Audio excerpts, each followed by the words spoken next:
For all you elk hunters out there, chasing turkeys is basically the same thing. I know the reaction you just gave me, but don't knock it till you try it, and don't try it without OnX. The Hunt app will not only help you find new areas on public ground, but I use it to find out landowner info to get permission on private ground that I see birds on as well. OnX Hunt has a special offer for you. Use code CAL to receive 20% off your membership at onxmaps.com/hunt and find more birds this spring. O'Reilly. You need parts? O'Reilly Auto Parts has parts. Need them fast? We've got fast. No matter what you need, we have thousands of professional parts people doing their part to make sure you have it. Product availability. Just one part that makes O'Reilly stand apart. The professional parts people. O'Reilly Auto Parts. I'm sure a lot of you guys remember the old ceremonial hunting tradition of eating the heart out of the first animal you kill. Meat from those organs are among the most nutrient-rich foods on the planet. You can get those same benefits your ancestors craved via convenient daily capsules from Heart and Soil. Find out more at heartandsoil.co. And remember, use code MeatEater for 10% off your purchase.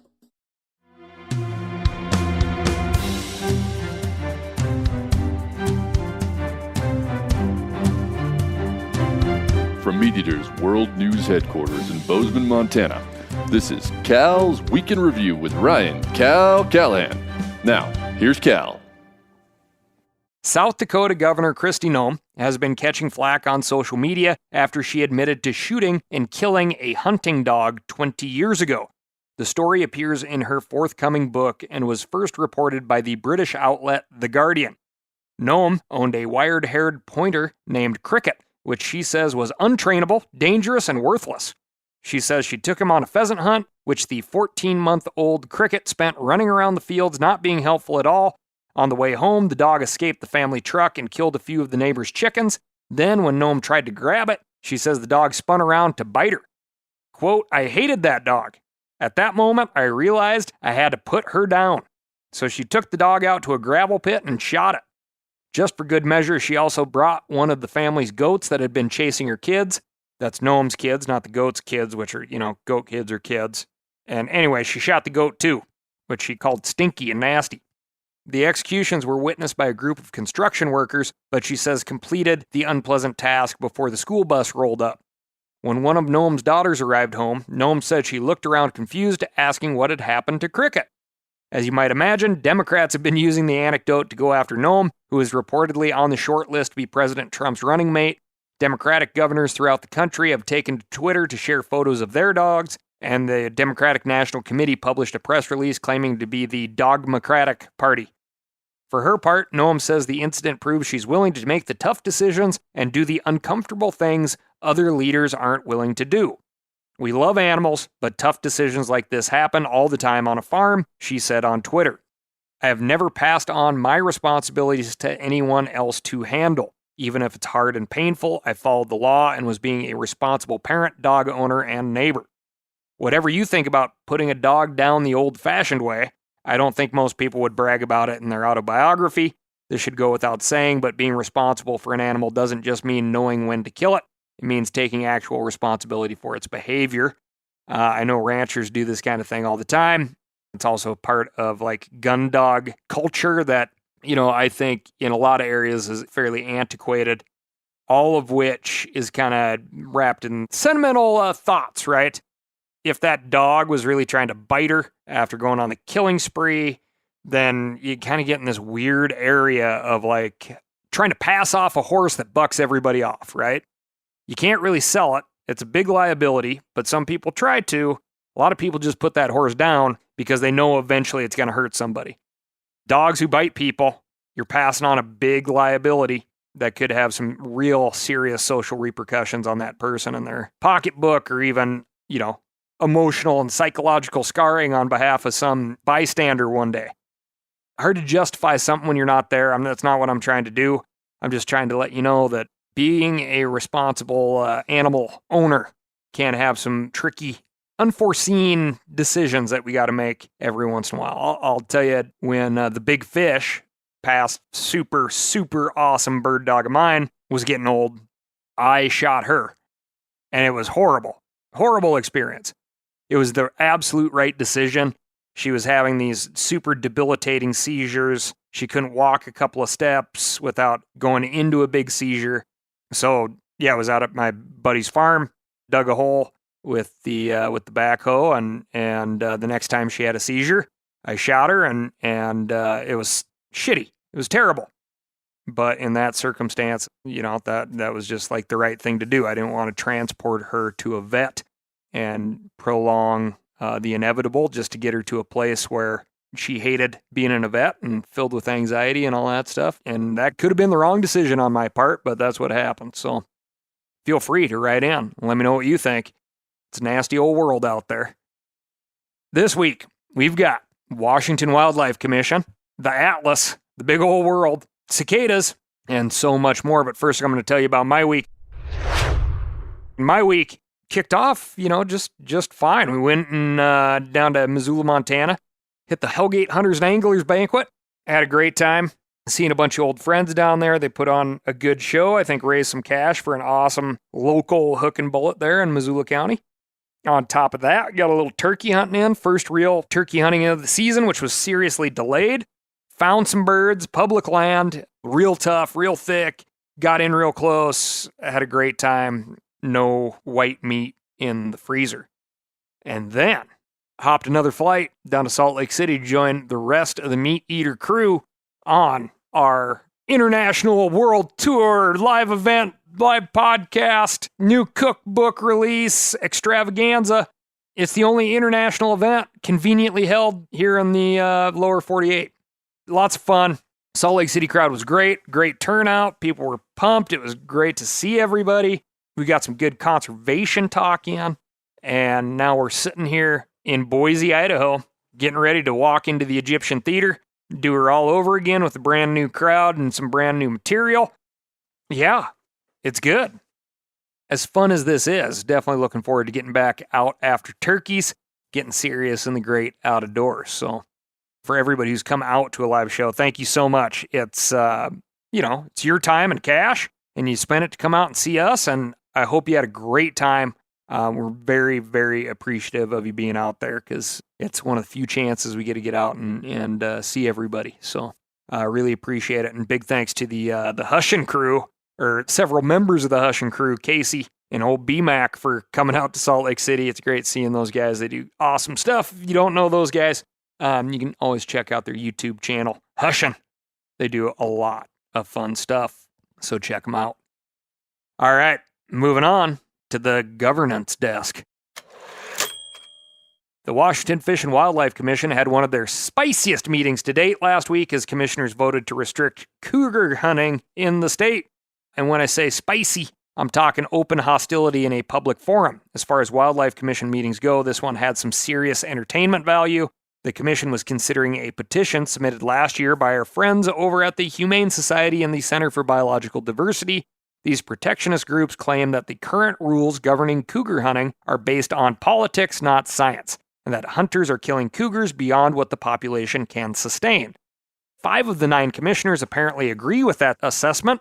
They voted to submit a proposal to the Fish and Wildlife Department that could significantly reduce cougar hunting opportunities. Basically, these new rules would make it much easier for each population management unit, or PMU, to reach its mountain lion mortality quota. Once these quotas are reached, hunting in that PMU is closed even if a hunter still has an unused tag. One of the rules would count all lions above 18 months old towards the quota. The current cutoff is 24 months, meaning more lions will be counted each year. What's more, the proposal states that all human-related lion mortality would count towards the cap, not just those harvested by hunters. So, if a PMU has a bunch of lions that kill livestock, and those lions are killed by aphis, or lions get hit on the interstate or the highway, that PMU might not ever get open to hunting. Another of the proposals would allow managers to close a PMU to hunting prior to the cap being reached if they're worried about disease or, quote, any other issue affecting cougar populations. If that doesn't sound like sound science, I don't know what does. To be clear, this is just a proposal. The commission voted to send these new rules to the Fish and Wildlife Department, who will craft specific rules based on this proposal and offer additional recommendations. But you can see why some of the commissioners were upset. Commissioner Molly Linville, who represents Eastern Washington, said she'd been completely disregarded by the 5 commissioners who want to restrict lion hunting in the state. I would implore us to think and ask ourselves, is this going to build trust with the public, or is this going to cause a firestorm that we are about to step into? And I believe that this is going to cause a firestorm. And for the first time, I'm going to really, really understand why the public doesn't trust us. And it wasn't just commissioners. The director of the Fish and Wildlife Department, Kelly Suswind, said he couldn't believe the commission was about to vote on a rule he claimed they'd just come up with at lunch. These are exactly the kind of things that deserve a better process to me. And we're trying to do this in one meeting. And yes, it's just a start. Could I finish, please? For once, you've done this many times, Commissioner Smith. But this is our deliberation. I believe I was called on by the chair. I believe I have the opportunity to speak. I'm the representative for the agency. This is part of the problem. You're trying to go your direction despite where the agency wants to go. And if we don't say what you want to hear, you don't want to hear from us. This is a problem. See? Spicy. The silver lining here is that Washington state mountain lion hunters have time to weigh in. The commission wants to pass these new rules before this year's lion hunting season. But the Fish and Wildlife Department still has to prepare an official proposal, and then the commission can decide to approve, reject, or amend it. To get involved, send a note to the commission, and we'll post a link at askcal@themeateater.com, where you can contact wdfw.wa.gov/about/commission/contact. This is an ongoing trend in America where, for whatever reason, there's a lot of power in suggesting the science is wrong without having to prove it or prove that the current science isn't meeting biological objectives. It's a bizarro world we're starting to live in, folks. So be involved, be respectful, but be engaged. Got it? Got it. Now, a lot of you guys are familiar with the old hunting tradition of eating, some organ, the heart or a chunk of liver off the first animal you kill. I had that when I was a little kid, and it was a big deal. Organ meats were always prized by frontier people who knew the importance of getting a lot of different minerals and nutrients. And as often is the case, those guys were onto something, because organs are among the most nutrient-rich foods on the planet. And you can get the same benefits your ancestors craved via convenient daily capsules from Heart and Soil, made exclusively from regeneratively raised, grass-fed, and finished cattle. Heart and Soil's unique freeze-drying process means all those important nutrients are trapped in, ensuring you experience every one of the benefits of nature's superfood in a clean, convenient, taste-free capsule. Find out more at heartandsoil.co. And make sure to use code MeatEater for 10% off your purchase. That's heartandsoil.co. Use the code MeatEater. O'Reilly Auto Parts are in the business of keeping your car on the road. O'Reilly Auto Parts offer friendly, helpful service and the parts knowledge you need for all your maintenance and repairs. If you're confused about what part you need, like what wipers are going to be the best, what replacement headlights are going to be the best, go into O'Reilly and talk to the people that work there, because they're great and they're super friendly, and they'll get you squared away where you walk out knowing you got the right thing. They've got thousands of parts and accessories in stock, either in-store or online, so you never have to worry if you're in a jam. Do you need your windshield wipers replaced? You need a brake light fixed? You need some quick service? They'll help you find the right part or point you to the nearest local repair shop for help. The professional parts people at O'Reilly Auto Parts are your one-stop shop for all things auto do-it-yourself, and you can find what you need in-store or online. Stop by O'Reilly Auto Parts today or visit us at O'ReillyAuto.com/MeatEater. That's O'ReillyAuto.com/MeatEater. For all you elk hunters out there, chasing turkeys is basically the same thing. I know the reaction you just gave me, but don't knock it till you try it, and don't try it without OnX. The Hunt app will not only help you find new areas on public ground, but I use it to find out landowner info to get permission on private ground that I see birds on as well. OnX Hunt has a special offer for you. Use code CAL to receive 20% off your membership at onxmaps.com/hunt and find more birds this spring. Moving on to the map desk. I'm the map, I'm the map, I'm the map! The Biden administration has finally released the long-awaited Conservation Atlas. The interactive map can be accessed for free on conservation.gov, and it includes a huge amount of information on the conservation status of lands and waters in the U.S. Conservationists have been waiting for this information since the administration launched the America the Beautiful initiative in 2021, also called Biden's 30 by 30 plan. The overarching goal was to conserve 30% of land and water in the United States by the year 2030. The question, of course, is what kinds of landscapes count as conserved? The American Conservation and Stewardship Atlas was supposed to give us some insight into that question. The purpose of the map, according to the White House, is to, quote, help inform and inspire land, water, and wildlife conservation and restoration efforts of individuals, land managers, policymakers, and communities. You can toggle through various layers on the map to see conservation projects, protected areas, land under the Conservation Reserve Program, and ungulate migration corridors, to name just a few. However, there are still some gaps. There's no easy way to see exactly how close we are to reaching that 30% goal, though the White House did offer some top-line numbers in their press release.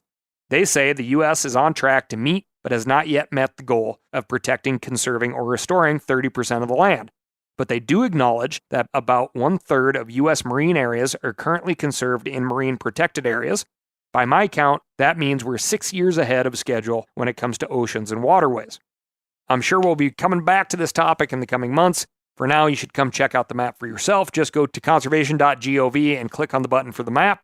It's fun to see all the various conservation projects and areas in your neck of the woods, and you might find things that surprise you. If you do, be sure to let us know at askcal@themeateater.com. Moving on to the urine desk. Did you know that cicadas pee? Well, they do, and now you have a great icebreaker for your next date. Let me explain. A few weeks ago, I told you that 2 broods of cicadas are set to hatch this year, which will blanket parts of the Midwest and South with large, loud insects.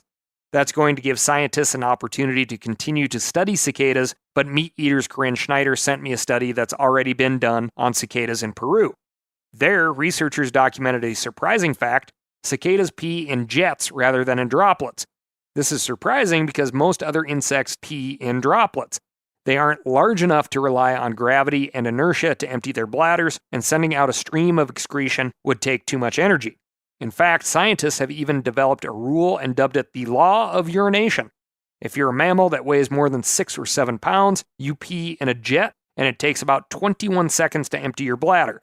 Smaller critters, on the other hand, along with men over the age of 65, usually pee in droplets.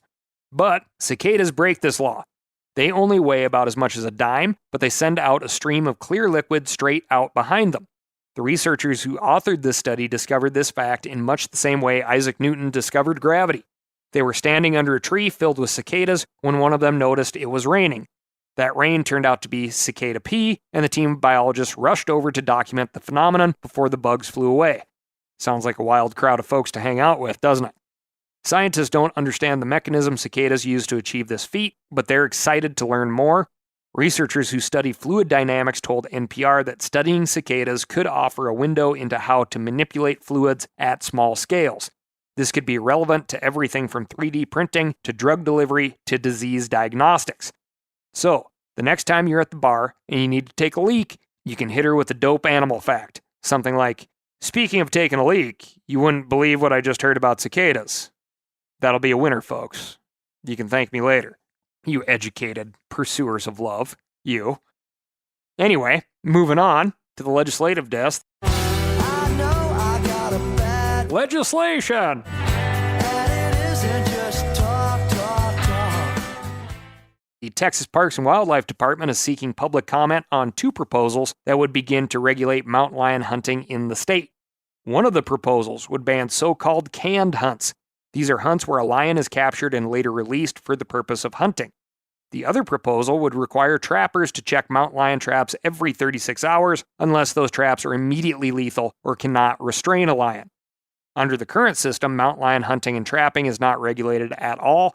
These changes would mark the first of what could be more restrictions in the future. Listener Jim Lane wrote in to tell me about a new Forest Service rule that bans prairie dog hunting in parts of South Dakota. The service issued the rule because they say that prairie dog hunting will threaten black-footed ferrets, which are endangered. The permanent ban covers about 125 square miles of Buffalo Gap National Grassland in southwestern South Dakota. The rest of the nearly 1,000 square mile national grassland remains open to prairie dog hunters, and the order does not impact recreational shooting or hunting on private and state land. Jim mentioned in his email that he was antelope hunting in South Dakota in the early 1980s when he said he spotted a ferret. He asked a rancher about it, and the rancher said the ferrets have always been there, but that he shouldn't tell anybody. I don't think anyone could deny that black-footed ferrets are endangered, but nature does have a way of evading even our best attempts to control and catalog it. New Jersey is asking for public input on significant changes to deer hunting regulations. New Jersey deer hunters are being asked to take an online survey, and we'll put a link to that survey at themeateater.com/Cal. Thanks to listener Anthony Privatera for making us aware of that opportunity to influence the future of deer hunting in the Garden State. Jumping north of the border, a few weeks ago I told you about a proposal that would institute a spring black bear hunt in Nova Scotia. The Department of Natural Resources and Renewables asked residents to take an online survey about the hunt, and the results weren't what hunters were hoping for. 51% of respondents said they opposed the hunt, while only 47% supported it. So even though provisional biologists say the bear population is healthy, and Nova Scotia is the only province in the country that has a black bear population but no spring hunt, officials decided to nix it. One of these officials told the CBC, quote, "We deemed that there was sufficient opposition to it and that it wasn't the right time to move forward with that this spring. I'm glad to see an entire Canadian province is making wildlife management decisions based on the results of a super-duper scientific online survey. Good work." Listener Levi Hart wrote in to tell me about a citizen resolution that will be considered at the Wisconsin Conservation Congress this spring that would ban the use of live scope and 360-degree imaging on Wisconsin waters. The resolution argues that these devices make fishing too easy, which will eventually lead to decreased bag limits. Granted, you still have to catch the fish, the resolution admits, but it makes getting on them easy. These electronics greatly reduce fish populations, which will eventually lead to reduced daily limits. Continually reducing limits could result in less people buying a fishing license.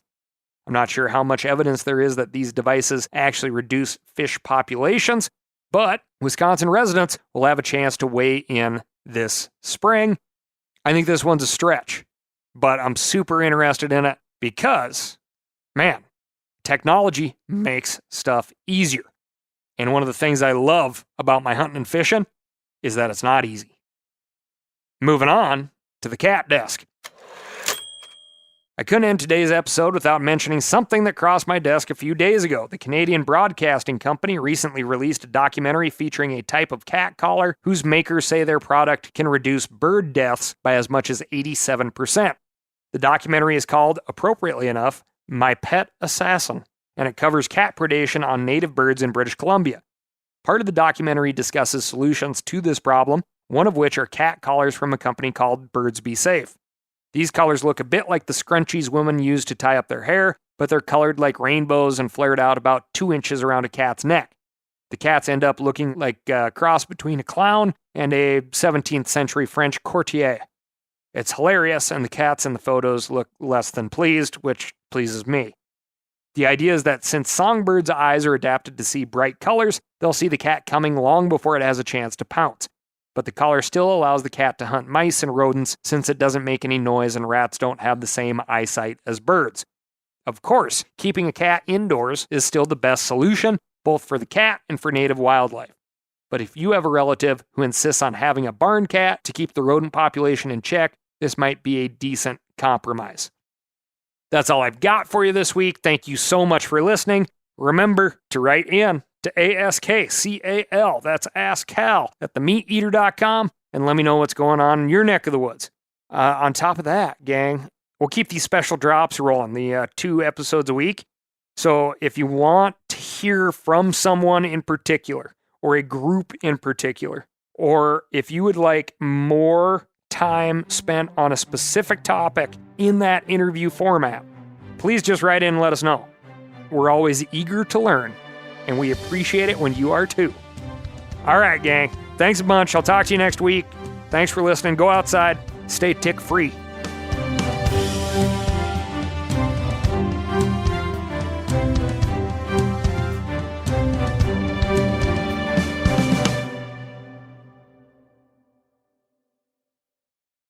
I'm sure a lot of you guys remember the old ceremonial hunting tradition of eating the heart out of the first animal you kill. Meat from those organs are among the most nutrient-rich foods on the planet. You can get those same benefits your ancestors craved via convenient daily capsules from Heart and Soil. Find out more at heartandsoil.co. And remember, use code MeatEater for 10% off your purchase. Outdoor adventure won't wait for engine problems. Things like hard starts, rough performance, and lost fuel economy are often caused by fuel gum and varnish buildup. Seafoam can help your engine run better and last longer. Simply pour a can in your gas tank. Hunters and anglers rely on Seafoam to keep their engines running the way it should the entire season. Pick up a can of Seafoam today at your local auto parts store or visit seafoamworks.com to learn more. That's seafoamworks.com to learn more.